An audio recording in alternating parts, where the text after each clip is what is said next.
Hello, Jimmy. Any train to route 7? Hello, Jimmy. Any train to route number 7? Route number 7. Gone forever with the rest of the subway we once knew. Rapid transport in miniature for the Victorian city. A merry-go-round for workers and bowler-hatted bosses that began with trains hauled at the end of a tarry hawser and ended its first lease of life not so long ago as an all-electric curiosity of the 1970s. Nowhere else was there a system like it.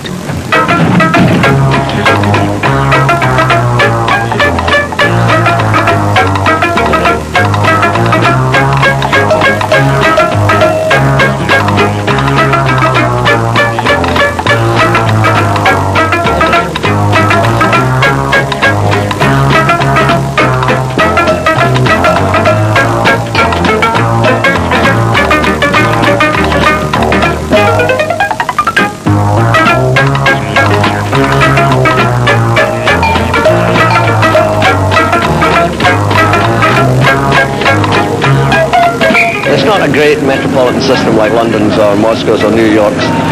In fact, every Glaswegian feels he has his own Hornby train. We don't need to buy expensive toys for Christmas because we've got the biggest model railway in the world.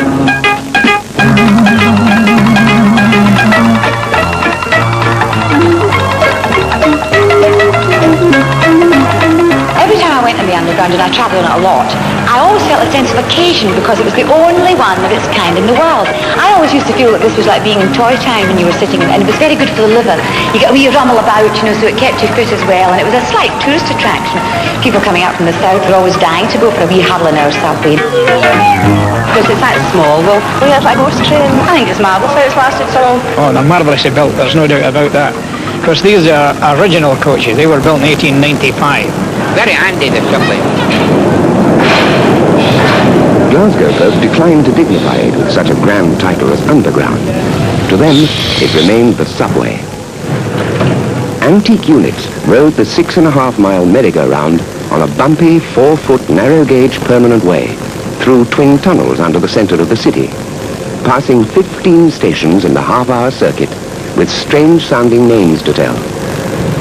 Cowcaddon, Kinning Park, Merkland Street, Cessnock. Each one was austerely tiled in cream and green. And at each street-level entrance, there lingered the authentic trademark of the subway smell. An indefinable, not unpleasant mustiness. The smell is still a great Glasgow legend. It varies from station to station. At Kelvin Bridge, it was a kind of mixture of cold steam and old dust, a bit like wash day in a slum, but pleasant with it. And the other thing that went with it was the marvellous coolth of the Glasgow Underground. Even during the very tropical heat waves, which, as you know, we have for about 11 months of the year in Glasgow, you can retreat to the cool, calm, serene grotto of the Underground and restore the nervous tissues. The smell is something that people have threatened and tried to bottle for export, but like very fine and delicate wines, it does not travel. Okay, cat, take off. In the depot, where trains were laboriously craned up through a hole in the ground, the only time they saw the light of day, ingenious craftsmen performed miracles of make, do and mend to keep the obsolescent stock on the rails. Reconditioning, adapting, even cannibalizing from trams as they went out of service. But in the end, the subway was running out of spare parts, just as it was running out of passengers as the tenement blocks above were demolished. And finally, the subway ran out of time. The twin tunnels fell silent. Well, we'll lose an awful lot of memories. At the same time, I believe that progress must go on.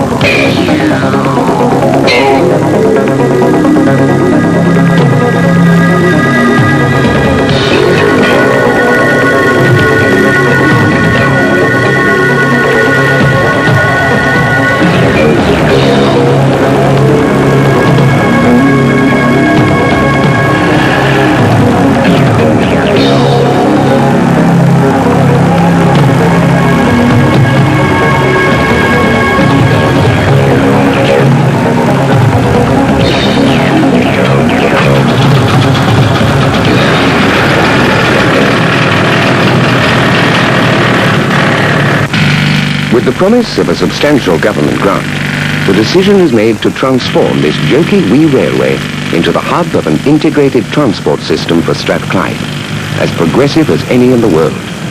New stations, new signalling, new track, new rolling stock, new ideas above all, and the accumulated experience gleaned from underground systems built all over Europe in the last few years.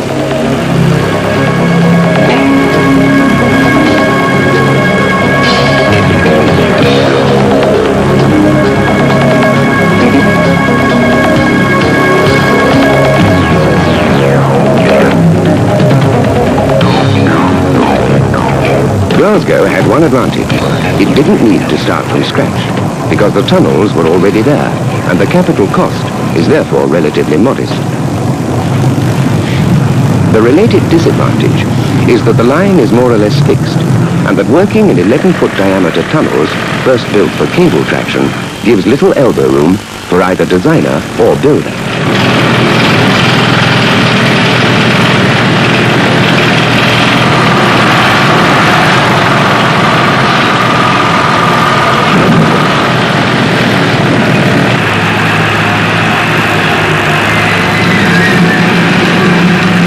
It's bad and very bad places for water, particularly over the last few weeks, when you've had this bad rain. It comes in not only from the ground all round, sides of the tunnels, even the roof sometimes.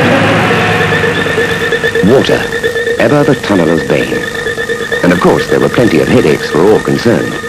Trying to meet the tightest of schedules. How to keep the merry-go-round going. Mucking out the tunnels at one end and feeding in plant and equipment at the other. How to make elbow room for a major engineering project confined in a circle less than 3.5 meters in diameter.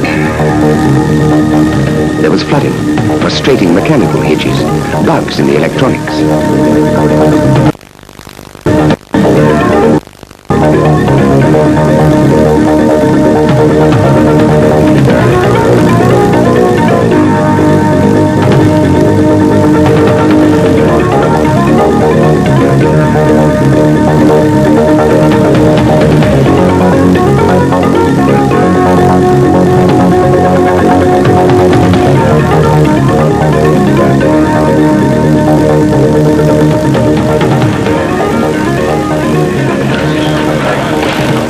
Have faith. This is what it's going to be like. No trains to catch as yet at this mock-up of one of the modernized stations, but it's sufficiently realistic to attract the keen interest of British rail boss Sir Peter Parker and fellow guests. Showing them around with proprietary pride is the man at the centre of Strathclyde's transport system, the Director General of the Executive, the late Andrew Mackay. Room to stretch, and a capacity of 90 in each car when it's busy. 34 sitting, 56 standing. Glasgow School of Art provided early inspiration for the design, aiming at a chummy cheerfulness to complement comfort and quiet running. I mean, this is going to be the original Clockwork Orange.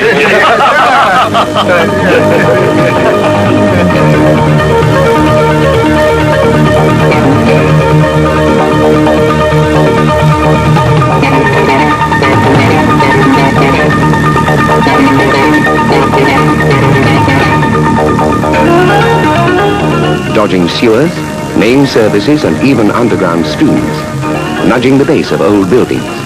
Bigger stations are scooped out and longer platforms built.